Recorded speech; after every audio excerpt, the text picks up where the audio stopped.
Serious வேற போச்சு. வணக்கம், நான் டாக்டர் விபாஷா. ஆல்ரெடி நாங்க ஒரு செமினார் பண்ணியிருக்கோம். ஸோ இன்னைக்கு நான் என்ன டாபிக் பத்தி பேச போறேன்னு பாத்தீங்கன்னா ஸ்கீசோஃப்ரெனியான்ற டாபிக் பத்தி தான் பேச போறேன். இங்க பல பேர் வந்துட்டு ஸ்கீசோஃப்ரெனியான்ற நோயினால வந்து அஃபெக்ட் பண்ணியிருக்காங்க. பட் அதுல இருந்து நிறைய ஒரு மித்தும் வந்துட்டு சொல்றாங்க. ரியாலிட்டி என்னன்னு தெரியாம பல பேர் இருக்காங்க. ஸோ இவங்களுக்கு எல்லாத்துக்குமே இந்த டவுட்ஸ்லாம் கிளியர் பண்றதுக்கு தான் இன்னைக்கு நான் வந்து பேச வந்திருக்கேன். மறுபடியும் சொல்ல பேரு டாக்டர் விபாஷா. அண்ட் இன்னைக்கு வந்துட்டு செஷன் எப்படி இன்ட்ரெஸ்டிங்கா இருக்க போகுதுன்னா, ஒரு டாக்டரோட பாயிண்ட் ஆஃப் வியூல இருந்து பேச போறோம், ஒரு சைக்காலஜிஸ்டோட பாயிண்ட் ஆஃப் வியூல இருந்து பேச போறோம். ஸோ வாங்க செஷனுக்குள்ள போலாம். ஸோ ஃபர்ஸ்ட் வந்து ஸ்கீசோஃப்ரெனியா அப்படின்னா என்ன, அதுக்கப்புறம் வந்துட்டு அது எதனால வருது, ஏன் வருது, இத பத்தின எல்லாமே இன்னைக்கு டீடைலா பேச போறோம்.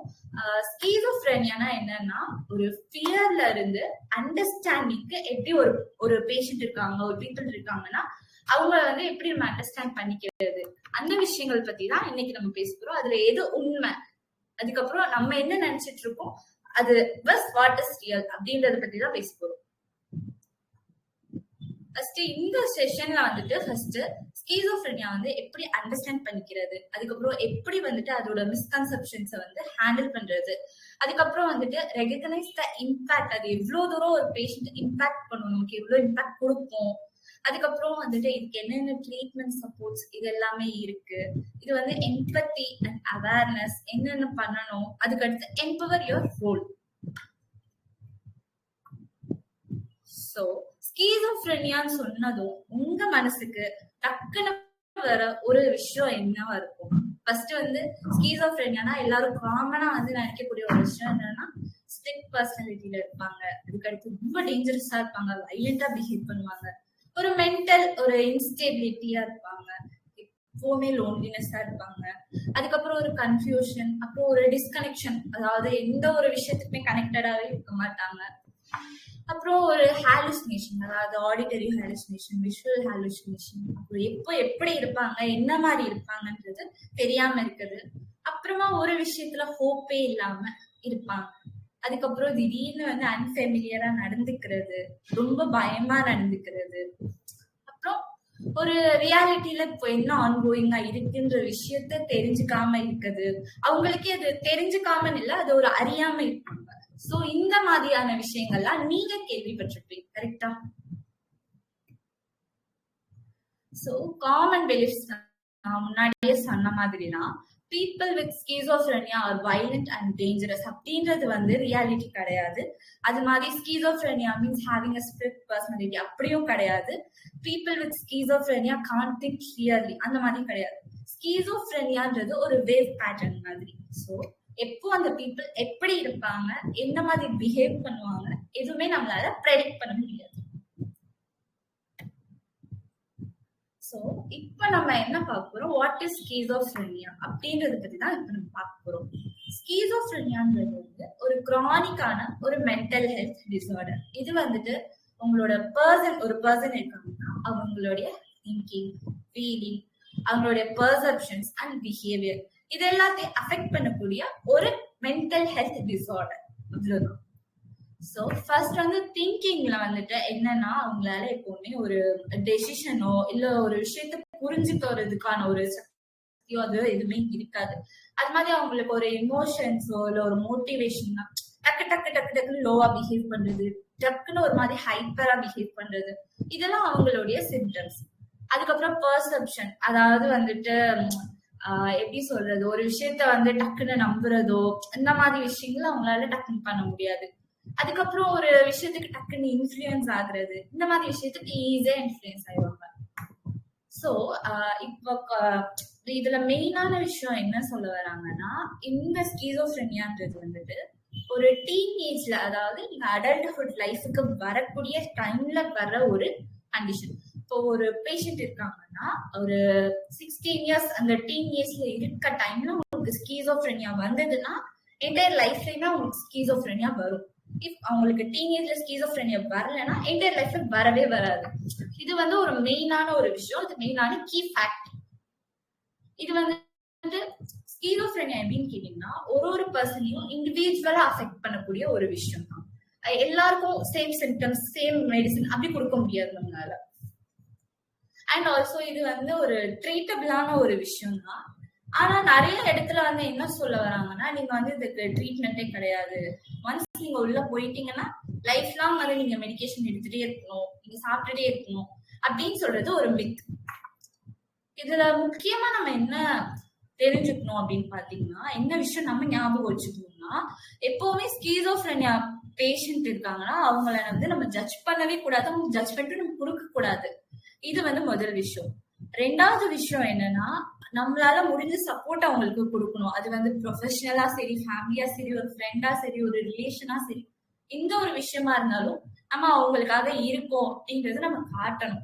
மூணாவது விஷயம் என்னன்னா, அவங்களுக்கு வந்து ட்ரீட்மெண்ட் இருக்கு, இந்த விஷயத்துல இருந்து அவங்க வெளியில வந்துருப்பாங்க அப்படின்ற ஒரு விஷயத்த அவங்களுக்கு நம்ம வந்து கன்வே பண்ணணும், அவங்களுக்கு எடுத்து புரிய வைக்கணும். அடுத்து இதுக்கு அடுத்த ஸ்லைடு தானா?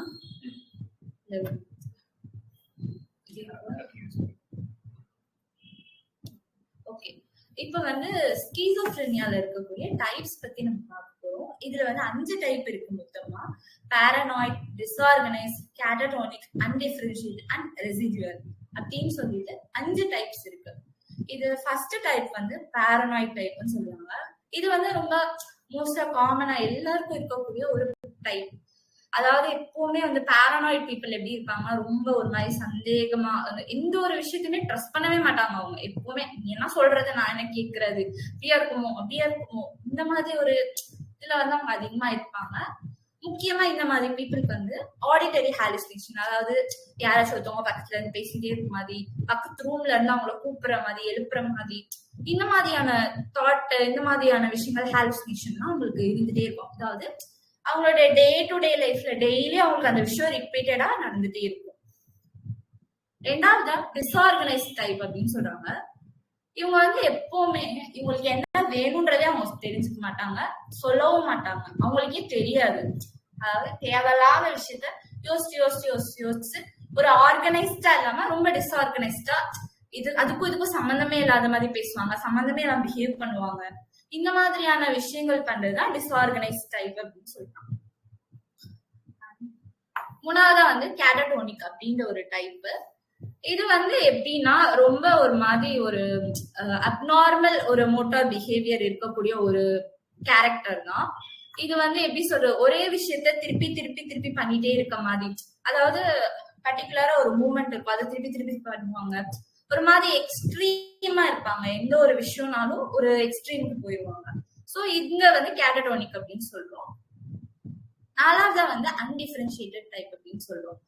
சோ இவங்க வந்து எப்படின்னா, இதுதான் இப்ப நான் சொன்ன, இப்ப பாரானாய்ட்னா ஆடிட்டரி ஹாலுசினேஷன் இருக்கும், டிஸ்ஆர்கனைஸ்டா ரொம்ப டிஸ்ஆர்கனைஸ்டா இருப்பாங்க.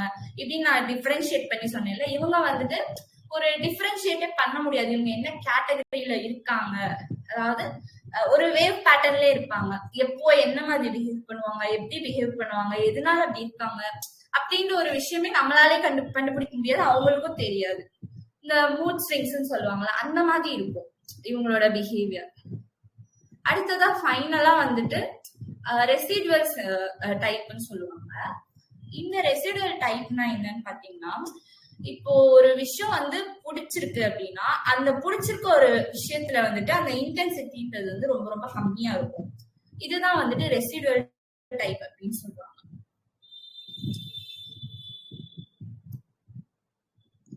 இந்த ஸ்கீசோஃப்ரெனியாக்குன்னு சொல்லிட்டு ஒரு 3 மித் இருக்கு. அதுல ஃபர்ஸ்ட் மித் வந்து என்னன்னு பாத்தீங்கன்னா, people with schizophrenia have a split personality. கண்டிப்பா கிடையாது. செகண்ட் மித் வந்துட்டு people with schizophrenia are violent and dangerous. கண்டிப்பா கிடையவே கிடையாது. Schizophrenia means a life without hope. கண்டிப்பா கிடையாது. இது மூணுமே வந்துட்டு மித்துன்றத வந்துட்டு ஒரு நார்மலா இருக்கவங்களும் சரி, ஸ்கீசோஃப்ரெனியா பேஷண்டா இருக்கவங்களும் சரி, 2 பேருமே வந்து கண்டிப்பா அண்டர்ஸ்டாண்ட் பண்ணிக்கக்கூடிய ஒரு விஷயம் தான். இது எல்லாமே மித்து தான். இப்போ ஒருத்தவங்களுக்கு ஸ்பிளிட் பர்சனாலிட்டி இருக்குன்றதுக்காக இன்னொருத்தவங்களுக்கும் அதே மாதிரி இருக்குமான்னு கேட்டா கண்டிப்பா கிடையவே கிடையாது. சோ இது மித்துன்றத நம்ம ஃபர்ஸ்ட் அக்செப்ட் பண்ணிக்கணும். அடுத்ததா நான் முன்னாடியே வந்து ஸ்லைட்ல போட்ட மாதிரி ஸ்கீசோஃப்ரெனியான்றது வந்துட்டு குளோபலாவே அதாவது வேர்ல்ட் வைடு வந்து அஃபெக்ட் ஆகக்கூடிய ஒரு டிசீஸ் தான் இது. வந்து அதாவது என்ன சொல்றது, கிட்டத்தட்ட ஸ்கீசோஃப்ரெனியா வந்து 24 மில்லியன் பீப்புள இது வரைக்கும் அஃபெக்ட் பண்ணிருக்கு வேர்ல்டு வைடா. அதாவது கிட்டத்தட்ட சொல்லணும்னா 300ல ஒரு ஆளுக்கு கண்டிப்பா ஸ்கீசோஃப்ரெனியா வந்து இருக்கக்கூடிய ஒரு இதுதான். அதாவது நம்மளுடைய சவுத் இந்தியால பாத்துட்டீங்கன்னா அதிகமாவே ஸ்கீசோஃப்ரெனியான்றது வந்து இருக்கு. இப்ப இருக்கக்கூடிய மெடிக்கல் இதுல வந்து அதிகமா இருக்கு சவுத் இந்தியால. சோ ரியாலிட்டி செக் ஃபர்ஸ்ட் வந்து இப்போ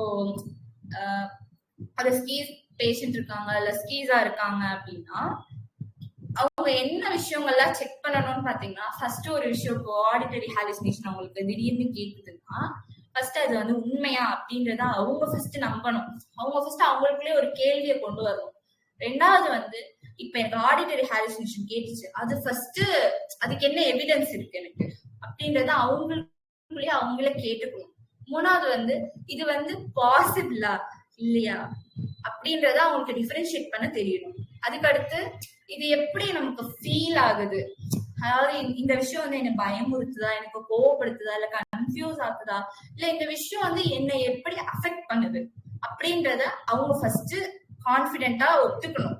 நாலாவது ஒரு விஷயம், இத வந்து நான் யாருக்கிட்ட பேச போறேன் அப்படின்ற விஷயத்துல கிளாரிட்டியோட இருக்கணும். இந்த 5 விஷயம் வந்து ரொம்பவே ரொம்ப ரொம்ப முக்கியமானது.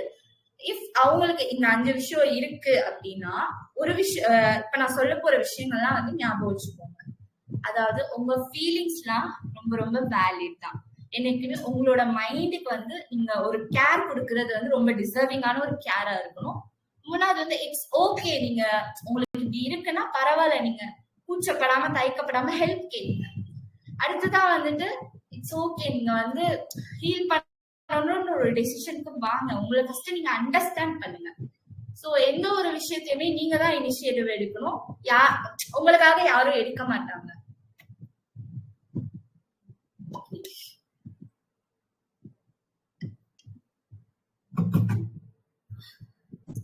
அடுத்ததா வந்துட்டு இப்போ ஸ்கீசோஃப்ரெனியால வந்துட்டு என்னென்ன சிம்டம்ஸ் இருக்கும், அது எப்படி எல்லாம் இருக்கும் அப்படின்றத பத்தி நம்ம பார்க்க போறோம். ஃபர்ஸ்ட் வந்து இதுல வந்து 3 டைப் ஆஃப் சிம்டம்ஸ் இருக்கு. இந்த 3 டொமைனா நம்ம பிரிக்கிறோம். இதெல்லாம் வந்து ரொம்ப மெயினான டொமைன். அது ஃபர்ஸ்ட் டொமைன் வந்து எதை சொல்றாங்கன்னா பாசிட்டிவ் சிம்டம் அப்படின்னு சொல்றாங்க. செகண்ட் டொமைனை வந்து நெகட்டிவ் சிம்டம் சொல்றாங்க. தேர்ட் டொமைனை வந்து காக்னிட்டிவ் சிம்டம் சொல்றாங்க. அதாவது பாசிட்டிவ் சிம்டம்ஸ் அப்படின்னா இப்போ எப்படி சொல்றது, ஒரு ஹாலுசினேஷன் இருக்கு, அது வந்து ஒரு பாசிட்டிவா இருக்கு. ஒரு டெலியூஷன் இருக்கு, அது பாசிட்டிவா இருக்கு. இல்ல ஒரு ஸ்பீச் டிஸ்ஆர்கனைஸ்டா இருக்கு, இந்த விஷயங்கள். அப்புறம் டிஸ்ஆர்கனைஸ்டா அஜிடேட்டட் பிஹேவியர் இருக்கு. இது எல்லாமே வந்து பாசிட்டிவ் சிம்டம்ஸ்ல வரும். இவங்க எல்லாம் வந்து பாசிட்டிவான இருக்கக்கூடிய ஒரு பீப்புள். இதே இது வந்து ஸ்கீஸ்லயே வந்துட்டு அதான் நெகட்டிவ் டொமைன் சொல்றவங்க வந்துட்டு எப்படி இருப்பாங்கன்னா எந்த ஒரு விஷயத்தையுமே அவங்க செய்யறதுக்கே பிடிக்காது. என்னதான் நீ வந்து மல்லு கட்டி நம்ம நின்னாலும் நான் பிடிச்ச முறையில 3 கால் இப்படிதான் நிற்பாங்க அவங்க. அதாவது எப்படி சொல்றது, ஏதாச்சும் ஒரு விஷயத்த நீங்க வந்து போய் ஒரு எக்ஸ்பிரஷன் பண்ணுங்க, ஒரு விஷயத்த நல்லா ஒரு கதை சொல்றப்ப சூப்பரா சொல்லிட்டு இருக்கீங்கன்னா அவங்க மூஞ்சில எக்ஸ்பிரஷனே இருக்காது. நீ என்ன சொல்றது, நான் என்ன கேட்கறது, இந்த மாதிரி ஒரு நெகட்டிவான ஒரு வைப்லயே இருப்பாங்க. எந்த ஒரு சோசியல் ஆக்டிவிட்டிஸ்லயுமே இன்வால்வ் ஆக மாட்டாங்க. ஒரு ஐசோலேட்டடாவே இருப்பாங்க. எனக்கு தனியா தான் இருக்கும், நான் தனியா தான் இருப்பேன், எனக்கு யாரு கூட மிங்கிள் ஆக வேணாம், என்னோட இமோஷன்ஸ நான் யாருக்கும் காட்ட வேணாம். இந்த மாதிரியான ஒரு தாட்ஸ்ல இருக்கக்கூடியவங்க தான் நெகட்டிவ் சிம்டம்ஸ்ல வரக்கூடிய பீப்புள். அடுத்ததான் வந்து காக்னிட்டிவ் சிம்டம்ஸ் அப்படின்னு சொல்றாங்க. இது வந்து எப்படின்னா டோட்டலா இது வந்து உங்களோட இமோஷன்ஸ்லாம் இல்ல, இது வந்து உங்களோட மென்டல் ப்ராசஸ். அதாவது உங்க மைண்ட்ல உங்க மென்டலி நீங்க எப்படி அஃபெக்ட் ஆகுறீங்க. அதாவது ஒரு புவர் அட்டென்ஷன் அண்ட் கான்செப்ட். ஒரு விஷயம் நான் பேசிட்டு இருக்கேன்னா நீங்க அதை லிசன் பண்ணணும். நீங்க லிசனே பண்ண மாட்டீங்க, இங்க பாத்துட்டு இருப்பீங்க, அங்க பாத்துட்டு இருப்பீங்க, வேற ஒரு விஷயத்த உங்க மைண்ட்குள்ள ஓடிட்டு இருக்கும். சோ ஐ கான்டாக்ட் வந்து மெயின்டைன் பண்ண மாட்டீங்க. நான் என்ன சொன்னேன்றதே இப்ப பேசிட்டு இருக்கோம் அப்படின்னா இன்னொரு 2 செகண்ட் கழிச்சு நான் கேள்வி கேட்கிறேன்னா உங்களுக்கு ஞாபகம் இருக்காது. சோ இந்த மாதிரியான ஒரு விஷயம் தான் காக்னிட்டிவ் சிம்டம்ஸ் அப்படின்னு சொல்லிட்டு சொல்றோம். இதுல வந்து இந்த நான் முன்னாடி சொன்ன மாதிரி poor attention and concentration, memory problem, executive dysfunction and slot thinking, இந்த மாதிரியான விஷயங்கள்லாம் நம்ம காமனா இருக்கக்கூடிய ஒரு சைன்ஸ். இந்த 3 தான் வந்து மேஜர் ரோல் சிம்டம்ஸ். அதாவது மெயின் டொமைன் சொல்றோம். அடுத்ததா வந்துட்டு இயர்லி வார்னிங் சைன்ஸ். அதாவது இப்ப ஸ்கீசோஃப்ரெனியா இருக்கு அப்படின்றத நம்ம எப்படி நம்ம தெரிஞ்சுக்கலாம் அப்படின்னு பாத்தீங்கன்னா, சோசியல் வித்ட்ராவல், அதுக்கு அடுத்து வந்துட்டு டிக்ளைனிங் இன் ஃபங்க்ஷன்ஸ், அதுக்கு அடுத்து சஸ்பீஷியஸ்னஸ், எப்ப பார்த்தாலும் வந்து சந்தேக புத்தியோடே இருக்குது, எதையாச்சும் தேவையில்லாம அன்யூஸ்வலா தேவையில்லாம இது எதுக்கு நம்ம யோசிக்கிறோம் அப்படின்னு தெரியாமலே யோசிச்சுட்டு அதை நம்பிட்டு, இப்ப அதை பாசிட்டிவா நம்பினா கூட ஓகே, ஆனா நெகட்டிவா ஒரு சில பேர் நம்புவாங்க. அதுக்கப்புறம் மூட் ஸ்விங்ஸோட இருக்குது, திடீர்னு வந்து கோபப்படுறது, திடீர்னு அழுகிறது, முன்னாடியே சொன்னா இந்த மல்டிபிள் பர்சனாலிட்டிஸ்ல இருக்குது. ஸோ ஒரு விஷயம் வந்துட்டு எவ்வளவுதான் நம்ம கஷ்டப்பட்டு அவங்கள ஒரு விஷயத்த கான்சென்ட்ரேட் பண்ணு நம்ம உட்கார வச்சாலும், இப்ப புக் எடுப்பாங்க, படிக்கணும்னு எடுப்பாங்க, ஆனா படிக்கவே மாட்டாங்க. இதை எதுக்கு நான் படிக்கணும் அப்படின்னு சொல்லிட்டு யாரையாச்சும் இப்படி யோசிக்கிறது, கடைசி வரை அந்த ஒரு லைன் கூட படிச்சிருக்க மாட்டாங்க. ஸோ இந்த கான்சென்ட்ரேஷன் லெவல்லாம் புவரா இருக்கும் அவங்களுக்கு. முக்கியமா வந்து ஸ்லீப் டிஸ்டர்பன்ஸ், அவங்களோட ஸ்லீப் பேட்டர்ன்றது வந்து கம்ப்ளீட்டா என்டையரா வேறையா இருக்கும். அந்த ஸ்லீப் பேட்டர்ன்றது வந்து திடீர்னு வந்துட்டு நைட் எந்திரிச்சுப்பாங்க, எந்திரிச்சு வந்துட்டு எனக்கு யாரோ பேசுற மாதிரி இருக்கு, என்ன யாரோ வாட்ச் பண்றாங்க, இங்க ஏதோ உருவம் தெரியுது எனக்கு, விஷுவல், ஆடிட்டரி, இந்த மாதிரி பல ஹாலுசினேஷன்ஸ் அவங்களுக்கு இருக்கும். அதுக்கப்புறம் முக்கியமா ஆங்ஸைட்டின்றது வந்து ரொம்ப ரொம்ப பீக்ல இருக்கும். ஆங்ஸைட்டியும் அப்படிதான் இருக்கும், கன்ஃபியூஷனும் அப்படிதான் இருக்கும். ஸோ இப்ப வந்துட்டு ஒரு சின்ன ஸ்டோரி ஒண்ணு இருக்கு, அது வந்து நம்ம சைக்காலஜிஸ்ட் சார் வந்து எக்ஸ்பிளைன் பண்ணுவாங்க, அவங்க கிட்ட நான் ஹேண்ட் பண்றேன்.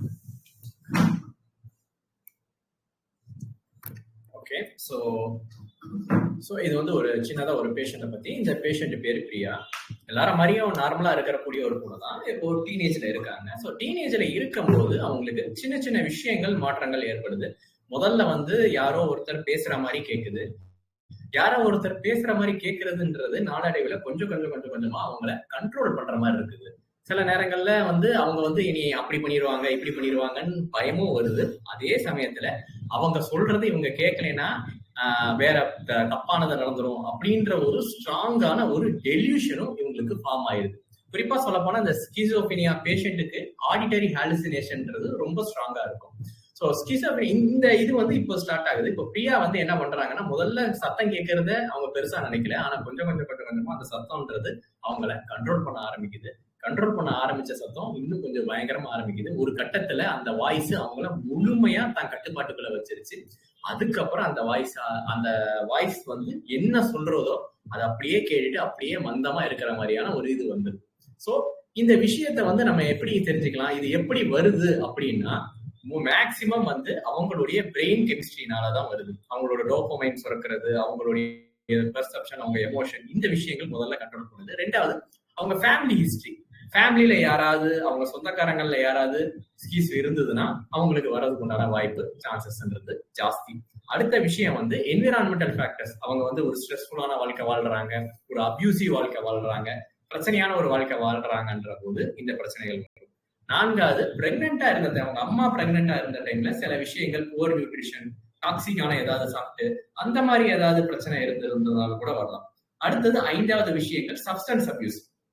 இந்த ட்ரக்ஸ், சிகரெட், டொபாக்கோ, இந்த மாதிரி ஏதாவது அவங்க அம்மா வந்து அந்த டைம்ல எடுத்துக்கிட்டாங்க, இல்ல இவங்க அந்த டீனேஜ் டைம்ல இந்த மாதிரியான விஷயங்களை ஆரம்பிக்கும் போது, டீனேஜ் ஆரம்பிக்கிற டைம்ல எடுத்திருந்தாங்கன்னா ஸ்கீஸ் வர்றதுக்கு சான்ஸ் இருக்கு. குறிப்பா அந்த ட்ரக்ஸ் யூஸ் பண்றவங்களுக்கு ஸ்கீஸ் வர்றதுக்கு உண்டான சான்சஸ்ன்றது ரொம்ப ஜாஸ்தி. அது வந்து பிரெயினை மந்தம் பண்ணும்.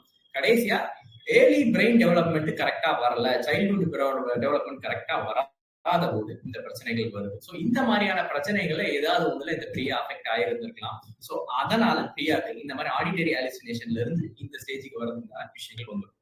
சரி, மூணாவது இங்க முக்கியமான விஷயம், ஃபர்ஸ்ட் வந்து ஏர்லி ஃபேஸ்ல இருக்கும். இது வந்து என்னன்னா வார கணக்குல இருக்கும். அடுத்தது அக்யூட் ஃபேஸ், அது வந்து மாச கணக்குல போயிடும். அடுத்து அது அந்த நோய் வந்து ஸ்டெபிலைசேஷன் ஃபேஸ்ல போயிடும். அதுக்கப்புறம் கடைசியில ரெக்கவரி ஃபேஸ் போகணும்னா நம்ம அதுக்கு இது பண்ணணும். தெளிவா சொல்லணும்னா ஸ்கீசோஃப்ரீனியான்றது ஒரு வேவ் பேட்டர்ன் சொல்லுவாங்க. அதாவது கடல் அலைகள் பார்த்திருப்பீங்க. கடல் அலைகள் மேலே ஏறும், கீழே இறங்கும், மேலே ஏறும், கீழே இறங்கும். இந்த மாதிரியான ஒரு அப் அண்ட் டவுன் இருந்துகிட்டே இருக்கும். அதைத்தான் வேவ் பேட்டர்ன், அலைன்னு சொல்லுவாங்க. ஸ்கீஸும் கிட்டத்தட்ட அதே மாதிரிதான். பீக்ல இருப்பாங்க, நல்ல சில நேரங்கள்ல அந்த வைலண்டா பீக்ல அவ்வளவு தூரம் இதா இருப்பாங்க. ஆனா கொஞ்சம் கொஞ்சம் கொஞ்சம் கொஞ்சமா டவுன் ஆகி கீழே வந்துருவாங்க. ஒரு சர்டன் டைம்ல மறுபடியும் அந்த பீக் போவாங்க, மறுபடியும் அந்த டவுன் வருவாங்க. இந்த சைக்கிள் வந்து 6 மாசத்துக்கு ஒரு தடவை வரலாம், 3 மாசத்துக்கு ஒரு தடவை வரலாம், இல்ல அவங்களுடைய சைக்கிள் எப்படியோ அது சம்பந்தமா வரலாம். சோ என்ன விஷயம்னா வந்து ஸ்கீசோஃப்ரெனியா வந்தவங்க ஒரு சைக்கிள்ல தான் இருப்பாங்க. அவங்களுக்கு 3 மந்த் சைக்கிள் இருக்கலாம், 6 மந்த் சைக்கிள் இருக்கலாம், சில பேருக்கு 1 இயர் சைக்கிள் கூட இருக்கலாம். அவங்களோட பிரெயின் கெப்பாசிட்டி, அவங்களோட திங்கிங் இதை பொறுத்து இருக்கு.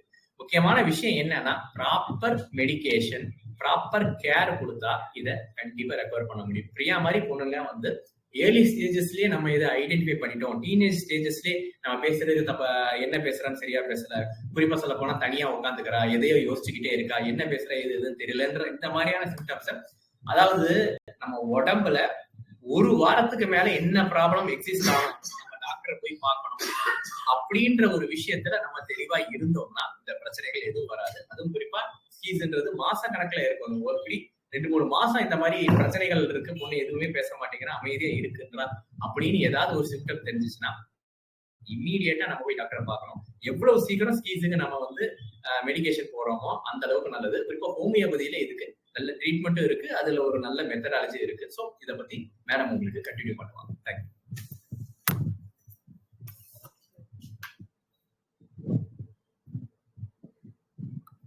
ஓகே, இப்ப வந்து ட்ரீட்மெண்ட் அண்ட் ஹோப் இந்த விஷயத்துக்கு இப்ப வரும். ஹோப் வந்து கண்டிப்பா இப்ப வந்துட்டு உங்களுக்கு ஸ்கீசோஃப்ரெனியா வந்து இனிஷியல் ஸ்டேஜ்ல இருக்காங்க அப்படின்னா கண்டிப்பா அதை வந்து நம்ம கம்ப்ளீட்டா ரிவர்ஸ் பண்ண முடியும். இஃப் அவங்க இனிஷியல் ஸ்டேஜ்ல இல்ல அப்படின்ற பட்சத்துல அவங்களுடைய சிம்டம்ஸை நம்ம எந்த அளவுக்கு கம்மி பண்ண முடியுமோ அதை வந்து நம்ம கம்மி பண்ணலாம். பிகாஸ் ஹோமியோபதி வந்து இட்ஸ் டோட்டலி சிம்டமேட்டிக் ட்ரீட்மெண்ட். இது வந்துட்டு என்ன சொல்றது, அவங்களுக்கு இப்ப ஹாலுசினேஷன் வருதுன்னா அது எதனால வருது, ஏன் வருது, எதுக்கு வருது, இது எல்லாத்துக்குமே எந்த டைம்ல வருது, பர்டிகுலரா டெய்லி அதே டைமுக்கு வருதா, ரிப்பீட்டடா வருதா, என்ன மாதிரி வருது அப்படின்றத நம்ம பேஸ் பண்ணி அதுக்கேற்ற மாதிரி சிம்டமேட்டிக் ட்ரீட்மெண்ட் நம்ம கொடுக்கறதுனால அந்த சிம்டம்ஸை நம்ம ஓரளவுக்கு ரெடியூஸ் பண்ண முடியும். ஸோ இப்போ அக்ரெசிவா இருக்காங்க, அக்ரெசிவா பிஹேவ் பண்ணிட்டே இருக்காங்க, டெய்லி ஏதாச்சும் போட்டு உடைக்கிறாங்க, இல்லை யாராச்சும் குத்த வராங்க, அடிக்கிறாங்க அப்படின்னா இந்த மாதிரியான விஷயங்களை நம்ம கம்மி பண்ண முடியும். இதுக்கு ஃபர்ஸ்ட் வந்து மெடிகேஷன் மட்டும் இல்லாம அது கூட சைக்கோதெரப்பி, அப்புறம் வந்துட்டு முக்கியமா இதுல ஸ்கீஸ் பேஷண்ட்க்கு வந்து என்ன தேவைன்னா ஃபேமிலியோட சப்போர்ட், அதுக்கப்புறம் அவங்களோட சுத்தி இருக்கக்கூடிய சோசியல் சப்போர்ட் வந்துட்டு ரொம்பவே இம்பார்ட்டன்டான ஒரு விஷயம். அதுக்கு அடுத்துதான் ரீஹபிலியேஷன்ன்றது வந்து நம்ம அதுக்கு அடுத்துதான் கொண்டு வரோம். ஸோ ஃபர்ஸ்ட் ரொம்ப மெயினா இருக்கக்கூடியது மெடிகேஷன். அவங்க வந்து ப்ராப்பரா இப்போ ஒரு மெடிகேஷன் ஸ்டார்ட் பண்ணாங்கன்னா, இப்போ ஆயுஷ்ல ஸ்டார்ட் பண்ணாலும் சரி, அவங்க அலோபதிக்கு ஸ்டார்ட் பண்ணாலும் சரி, எதுல ஸ்டார்ட் பண்ணாலும் அவங்க ரெகுலரா அந்த மெடிகேஷன்ல இருந்துட்டே தான் இருக்கணும் கடைசி வரைக்கும். இப்ப வந்துட்டு நம்ம ஹோமியோபதியில எடுக்கிறதுனால என்ன யூஸ்ன்னு கேட்டீங்கன்னா, இது வந்து 100% நேச்சுரல்ன்றதுனால உங்களுக்கு சைட் எஃபெக்ட்ஸ் இருக்காது. அதாவது இப்போ நீங்க அலோபதியில மெடிகேஷன் எடுத்தீங்கன்னா கண்டிப்பா உங்களுக்கு வந்து ஹேண்ட் ஷிவரிங், அப்புறம் வந்துட்டு நீங்க கண்டிப்பா அந்த ஒரு ட்ரக்குக்கு அடிக்ட் ஆயிருவீங்க. இந்த அடிக்ஷன்லாம் வந்துட்டு இந்த ஹோமியோபதி ட்ரீட்மெண்ட்ல வந்துட்டு இருக்கவே இருக்காது. ஸோ இது 100% நேச்சுரல். அண்ட் ஆல்சோ ஹோமியோபதினா உங்களுக்கே தெரியும், இண்டிவிஜுவலைஸ்டு ட்ரீட்மெண்ட்ன்றப்போ நீங்க யாரு அப்படின்னு தெரிஞ்சுட்டு தான் நாங்க உங்களுக்கு மெடிசின் வந்து பிரிஸ்கிரைப் பண்ணுவோம். ஸோ இதுலயே உங்களுக்கு டீட்டெயிலா இருக்கும், இதுல எப்படி எல்லாம் வந்து ஸ்கீசோஃப்ரெனியா இப்போ ஒரு பேஷண்ட் வராங்கன்னா அவங்கள நம்ம எப்படி வந்து ஹேண்டில் பண்ணுவோம் அப்படின்றது வந்து இதுல நம்ம இந்த சார்ட்ல வந்து நம்ம கொடுத்துருப்போம். ஸோ ஃபர்ஸ்ட் வராங்கன்னா இன் டீப் கன்சல்டேஷன் வந்துட்டு, அதாவது ஒரு 1 ஹவருக்கு வந்துட்டு அவங்கள பத்தி நம்ம பேசுவோம். அது வந்து 1 ஹவர்லயே நம்ம கண்டுபிடிச்சிட முடியுமானா கண்டிப்பா கண்டுபிடிக்க முடியாது. பட் இன் டீட்டெயிலா அது 2 ஹவர் கேஸ் ஹிஸ்டரியா கூட மாறலாம், 3 ஹவர்ஸா மாறலாம், 4 ஹவர்ஸா மாறலாம். அவங்க எப்படி கோஆபரேட் பண்றாங்க அப்படின்றத வச்சுதான் நம்ம அவங்களுக்கு சிம்டம்ஸ் எடுக்க முடியும், ஒரு சிம்டமா நம்ம கண்டுபிடிக்க முடியும். அதுக்கடுத்து முக்கியமா இது வந்து இண்டிவிஜுவலைஸ்ட் அசஸ்மெண்ட். இப்போ பேஷண்ட் வராங்கன்னா அவங்கள பத்தின ஒரு இண்டிவிஜுவலைஸ்ட் அசஸ்மெண்டா இருக்கும். மூணாவது வந்து ரெமெடி வந்து நம்ம எப்படி செலக்ட் பண்ணுவோம்னு பாத்தீங்கன்னா, இதுக்குன்னே நமக்கு இப்போ என்னென்னமோ வந்து டெவலப் ஆகுது. இப்போ ஹோமியோபதியில பழைய காலத்து மெத்தட்லாம் கிடையாது, இப்போ வந்து சாஃப்ட்வேர் தான் ஃபுல்லாவே. ஸோ உங்களுக்கு சாஃப்ட்வேர்லயே வந்துட்டு மெடிகேஷன்ஸ் என்னென்ன அப்படின்றத நம்ம ஈஸியா பாத்துக்கலாம். அதுக்கடுத்து நம்ம எப்படி சொல்றது, எந்தெந்த டேட்ல நீங்க ஃபாலோ அப் வரணும், எப்படி ஃபாலோ அப் நீங்க எடுத்துக்கணும், அந்த மெத்தடாலஜி எல்லாமே உங்களுக்கு நாங்களாவே வந்து எல்லாமே உங்களுக்கு ப்ரிஸ்கிரைப் பண்ணிடுவோம், எல்லாமே பண்ணிடுவோம். அதுக்கடுத்து முக்கியமா இது வந்து ஹோலிஸ்டிக் மெத்தட்ல நம்ம ஹீல் பண்றோம் ஒரு பேஷண்ட்டை. சோ இதனால வந்துட்டு உங்களுக்கு சைடு எஃபெக்ட்ன்றது கிடையவே கிடையாது. அவ்வளவுதானா சைடு? Have to help. இப்ப நீங்க ஒரு ஸ்கீஸ் பேஷண்ட் கிட்ட வந்து பேசிட்டு இருக்கீங்க, இப்போ உங்களுக்கு தெரிஞ்சவங்க ஸ்கீஸா இருக்காங்க அப்படின்னா அவங்க கிட்ட நீங்க எப்படி பேசணும்? ஃபர்ஸ்ட் வந்து நீங்க பேசுறதை விட அவங்க கிட்ட லிசன் பண்ணணும். நீங்க ஒரு சின்ன விஷயம் தான் பண்ணிருப்பீங்க அவங்களுக்கு, ஆனா அது அவங்க லைஃபே மாத்துறதுக்கான வாய்ப்பு அதிகமா இருக்கு. ஃபர்ஸ்ட் அவங்க என்ன பேசினாலும் நீங்க லிசன் பண்ணுங்க. ஏன்னா அவங்களோட ப்ராப்ளமே நீங்க லிசன் பண்ண மாட்டீங்கன்றதுதான். ரெண்டாவது வந்துட்டு அவங்க கிட்ட எம்பத்திய காட்டுங்க. சிம்பத்தி வேணாம், எம்பத்திய காட்டுங்க. அவங்களோட சிம்பத்திய பார்த்து நீங்க ஃபீல் பண்ண அப்படியே விட்டுறதுனால ஒரு பிரயோஜனமும் கிடையாது. அவங்க எப்படி ஃபீல் பண்றாங்க, அவங்க ஓகேவா இல்லையா, அவங்களுக்கு என்ன தேவை அப்படின்றத அவங்க இடத்துல இருந்து யோசிக்கணும். அதுதான் எம்பத்தி. அதுக்கப்புறம் முடிஞ்சா அவங்கள என்கரேஜ் பண்ணுங்க. அதுக்கப்புறம் என்கரேஜ் பண்ணி ஒரு ப்ரொஃபஷனல், அதாவது நீங்களே உங்க ஃபேமிலியில ஒருத்தவங்க ஸ்கீஸா இருக்காங்கன்னா நீங்களே உங்களுக்குள்ள பேசிட்டு இருக்காங்க, அவங்கள ஒரு ப்ரொஃபஷனலா இருக்கக்கூடிய ஒரு சைக்காலஜிஸ்ட் கிட்டயோ சைக்கியாட்ரிஸ்ட் கிட்டயோ ஒரு ப்ராப்பரான ஒரு டாக்டர் கிட்டயோ நீங்க கூட்டிட்டு போங்க.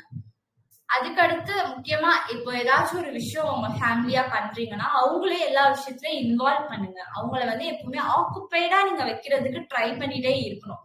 அவங்கள நீங்க தனியா விட்டீங்கன்னா அவங்க எப்பவுமே சோசியலைஸ் ஆகவே மாட்டான், ஐசோலேட்டடா தான் இருப்பான். முக்கியமா அவங்க கிட்ட நம்ம பொறுமையா தான் இருக்கணும், நம்ம வீல் கத்தவே கூடாது. சோ இந்த மாதிரியான விஷயங்கள்லாம் வந்துட்டு நம்ம பண்ணோம்னா ஸ்கீஸ வந்து நம்ம ஈஸியா ஹேண்டில் பண்ணலாம். அடுத்ததான் நம்ம என்னென்ன விஷயங்கள்லாம் அவாய்ட் பண்ணோம்னா, முன்னாடியே சொன்ன மாதிரி ஆர்குமெண்ட், அதாவது நான் தான் சரி அப்படின்னு சொல்லிட்டு என்னைக்குமே அவங்க கிட்ட ப்ரூவ் பண்ணவே கூடாது. முக்கியமா ஆர்கியூ பண்ணவே கூடாது. எந்த ஒரு விஷயத்தையோ இல்ல எந்த ஒரு ஃபீலிங்ஸ்லயோ அவங்க கிட்ட ஷேர் பண்றதோ டிஸ்கஸ் பண்றதோ அவங்களுக்கு ஒரு ஃபால்ஸ் ஹோப் கொடுக்கறதோ இந்த மாதிரியான விஷயங்களை அவங்கள பண்ணவே கூடாது. முக்கியமா அவங்க என்ன பண்ணாலும் அக்செப்ட் பண்ணுங்க, ஜட்ஜ் பண்ணாதீங்க. அடுத்ததா வந்துட்டு அவங்க ஏதாச்சும் ஒரு விஷயம் உங்களை நம்பி சொல்றாங்கன்னா அதை நீங்க இன்னொருத்தவங்க கிட்ட ஷேர் பண்ணாதீங்க.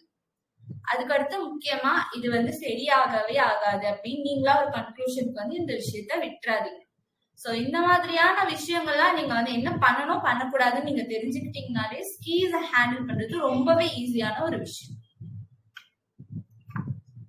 அடுத்ததா வந்து ப்ராப்பரா வந்து இது ஸ்கீஸ் தானா அப்படின்றத வந்து கரெக்டா நீங்க ஒரு ப்ராப்பரான ஒரு டாக்டர் கிட்ட போய் டயக்னோசிஸ் பண்றது வந்து ரொம்ப ரொம்ப இம்பார்ட்டன்ட்.